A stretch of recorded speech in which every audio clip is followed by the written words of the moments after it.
হরে কৃষ্ণ বন্ধুরা, তো আজকে আমি বানিয়ে নিচ্ছি চট করে ভেজ নুডলস। পছন্দ মতন ভেজিটেবলস কেটে নিয়েছি, আর এখানে নিয়ে নিচ্ছি হচ্ছে কিছু মাশরুমস কেটে।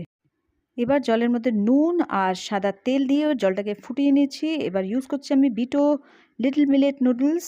আর নুডলস দিয়ে একটু নাড়াচাড়া করে তাতে ওটা একটু সফট অ্যান্ড ট্রান্সপারেন্ট হয়ে গেলেই আমি এটাকে ড্রেন আউট করে তার মধ্যে দিয়ে দিলাম ঠান্ডা জল, যাতে নুডলস একটার সাথে একটা চিপকে না যায়। এবার তেলের মধ্যে দিয়ে দিচ্ছি আমি অলিভ অয়েল, আর তার মধ্যে দিয়ে দিলাম ভেজিটেবলস আর একটু হলুদ, কারণ আমি মাশরুমস ইউজ করছি।